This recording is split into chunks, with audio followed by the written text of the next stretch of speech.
Bienvenida, bienvenido a a esta inmersión que vamos a hacer hoy. Tenemos aquí unos documentos que, la verdad, nos ponen delante un espejo bastante complicado para España. Hablamos del famoso invierno demográfico, la natalidad por los suelos, el envejecimiento que se acelera y todo lo que eso arrastra, claro. Tenemos unos fragmentos de una fuente de YouTube, Perlas Cristianas, y también unas notas resumen que analizan un poco todo esto, desde varios ángulos. La idea es, pues eso, desgranar los datos clave, las causas que proponen estas fuentes, que ya veremos que tienen su miga, y, bueno, qué posibles futuros dibujan, ¿no? Con sus pros y sus contras. Y para empezar, un dato que, a mí me ha llamado mucho la atención, la verdad.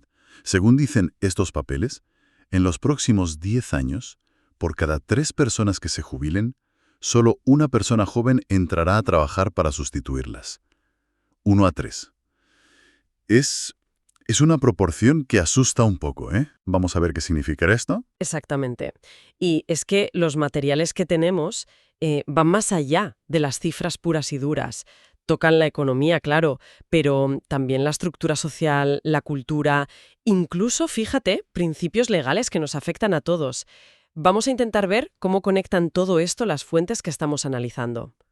Pues venga, vamos al lío con los números, que a veces son fríos, pero hablan claro. Las fuentes señalan una caída de nacimientos, brutal. Dan un dato, un 38% menos desde 2008. ¡Un 38%! Es casi un 40% menos de niños en poco más de 10 años. Una barbaridad. Y esto, dicen, nos coloca como el tercer país de la Unión Europea con la caída más gorda, solo por detrás de Letonia y Grecia. Vaya panorama. Y claro, eso se nota directamente en la tasa de fecundidad. Las fuentes la ponen ahora mismo en 1,06 hijos por mujer. Poquísimo. Poquísimo, sí. Nada que ver con el 1,60 de finales de los 90. Y a años luz de lo que haría falta para reemplazar a la población, ese famoso 2,1. Comparan con Estados Unidos, que está en 1,16. También bajo, pero lo de España es especialmente agudo, según estos datos. Y encima, vivimos más. Que eso es bueno, ojo. Individualmente es una gran noticia.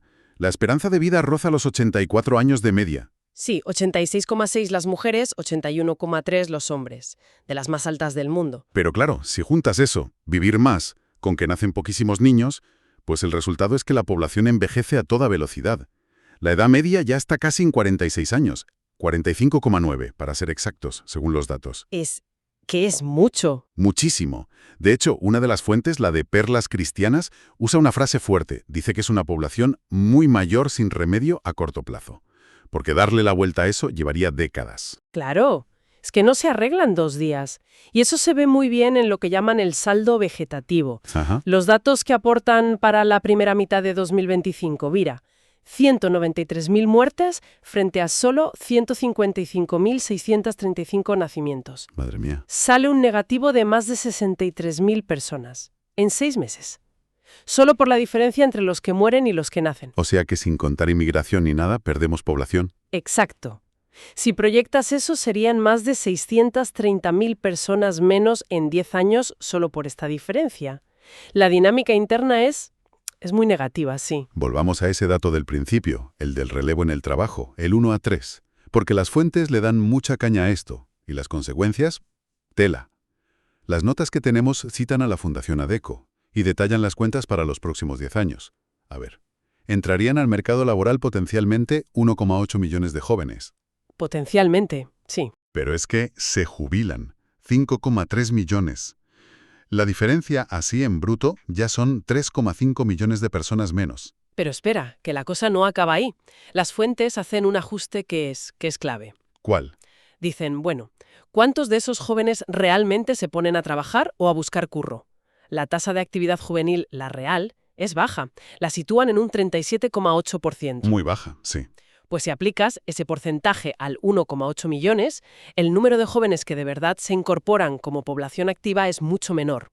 Hacen un cálculo y dicen que el agujero neto, la diferencia real entre los que entran activos y los que se jubilan, podría ser de unos 4,8 millones de personas en esa década. 4,8 millones, es que la cifra impresiona. Impresiona, sí. Y claro, Este desequilibrio tan bestia, según argumentan las fuentes, pues tiene consecuencias económicas directas, muy serias.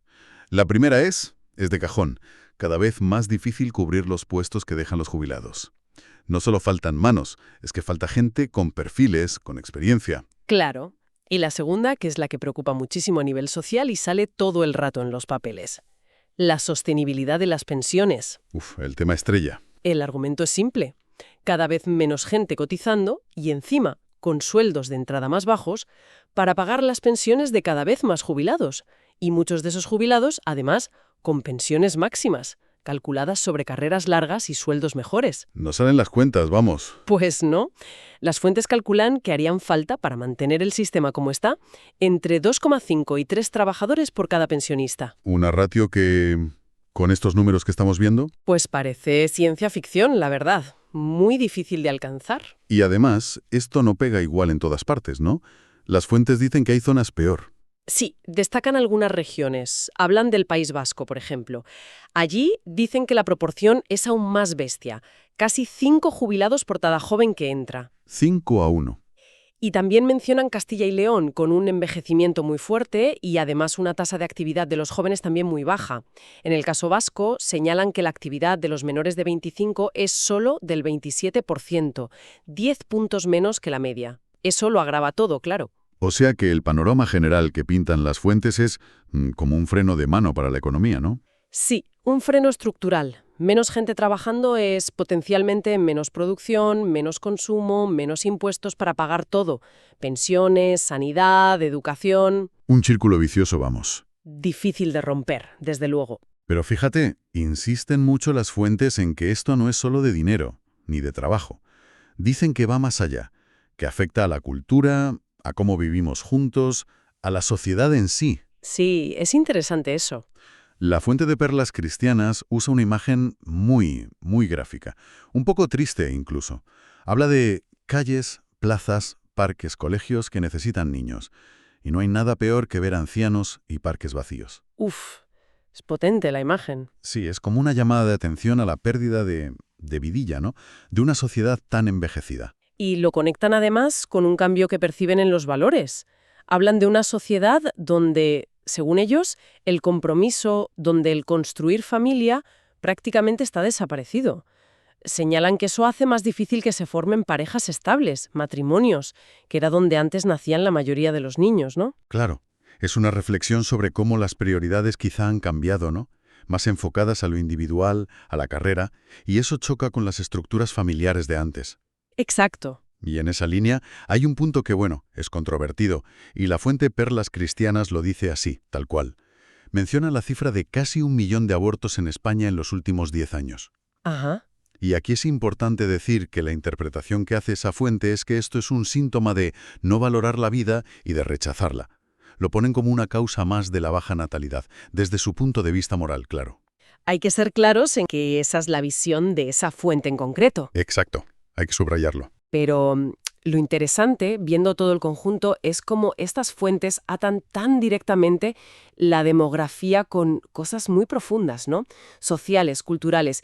Vienen a decir que la crisis de natalidad no es solo un número, sino que refleja y a la vez provoca un cambio gordo en los valores, en las prioridades de la gente, en cómo vemos el futuro.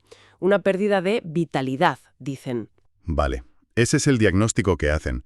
Pero, ¿y las causas? ¿Por qué hemos llegado aquí según estas fuentes? Y aquí viene algo que a mí me ha llamado la atención, sobre todo en Perlas Cristianas.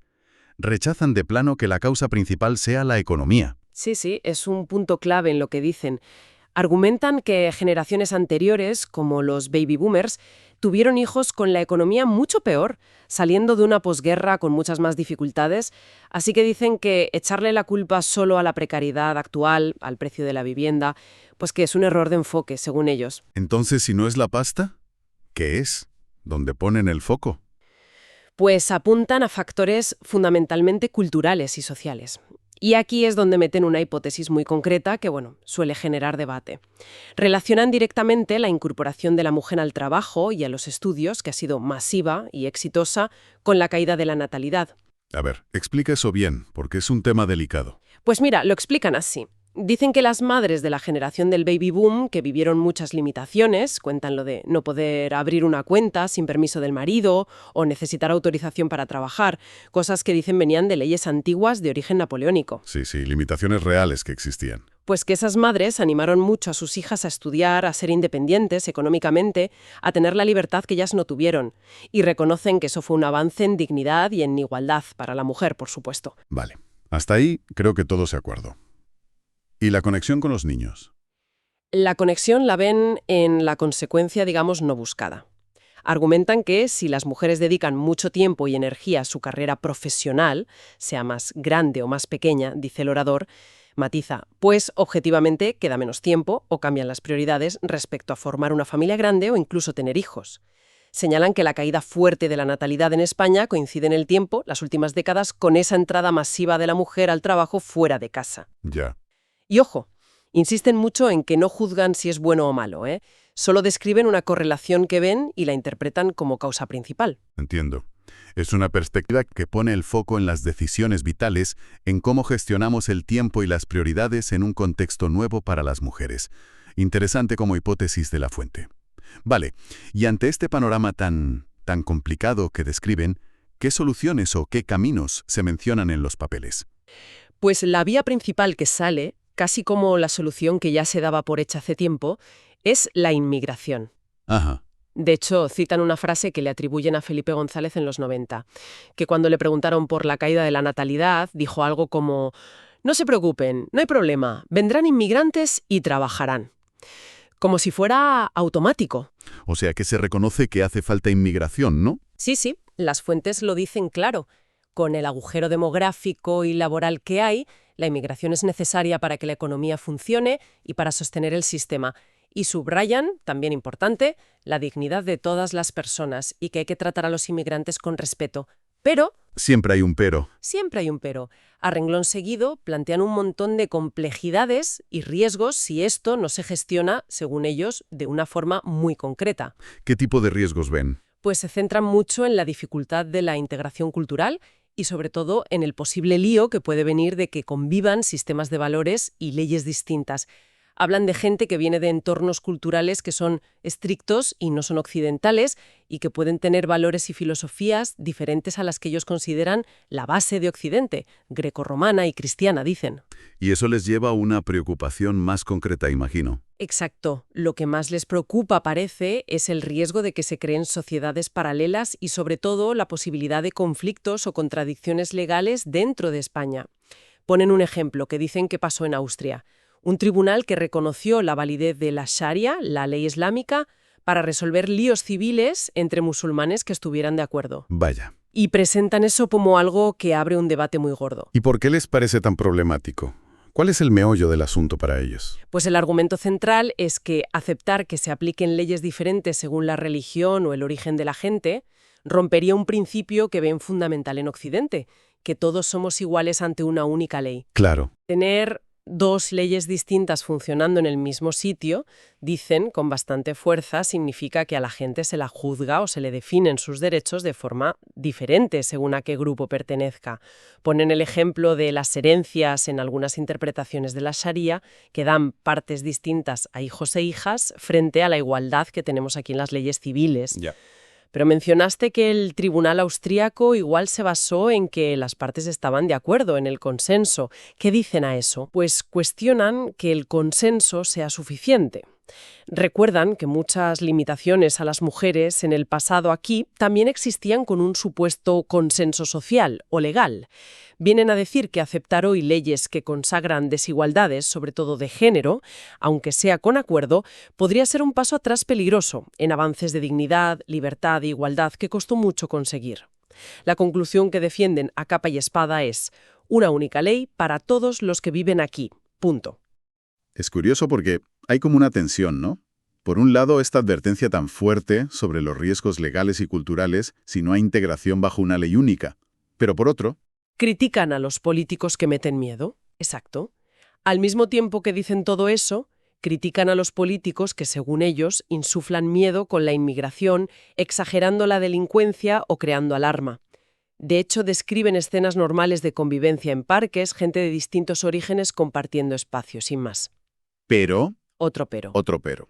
Añaden enseguida que esa armonía no cae del cielo, que hay que trabajarla y conservarla, volviendo a la idea de que la gestión es clave. Entiendo. O sea, inmigración necesaria, pero un desafío enorme gestionarla para que haya cohesión social y legal. Esa es la tensión que se ve en las fuentes, sí. Ven la inmigración como fuente de vida, de gente para trabajar, pero avisan mucho del riesgo de conflicto si no se asegura una integración basada en una ley común y en respetar principios de igualdad que ellos ven esenciales. Bueno, pues hemos tocado muchos palos. Si tuviéramos que resumir lo gordo, lo esencial que nos dejan estos papeles sobre la mesa, ¿con qué nos quedamos? Pues nos dejan, yo diría, un retrato bastante oscuro desde su punto de vista del reto demográfico de España. Un reto con consecuencias muy gordas y mezcladas. Económicas, trabajo, pensiones, sociales, familia, convivencia y culturales, valores, vitalidad. Y junto a ese diagnóstico, pues las causas y las soluciones que proponen estas fuentes, que hemos visto que son específicas. Apuntan más a lo cultural y social que a lo económico, para explicar por qué no nacen niños con esa hipótesis sobre el trabajo de la mujer. Y para solucionarlo, la inmigración, que ven inevitable pero llena de líos, sobre todo por la cohesión y por esa necesidad en la que insisten mucho de mantener una única ley para todos. Exacto. Las conclusiones finales de estas fuentes van como en dos líneas. Una llamada a valorar la vida, que conectan con su visión del aborto y la natalidad, y por otro lado, una exigencia a los políticos para que se pongan las pilas, que tomen medidas para intentar que nazcan más niños y sobre todo para asegurar esa única ley para todos al gestionar la inmigración. Y como reflexión final, quizá, que se deriva de todo esto que plantean las fuentes, surge una pregunta difícil, ¿no?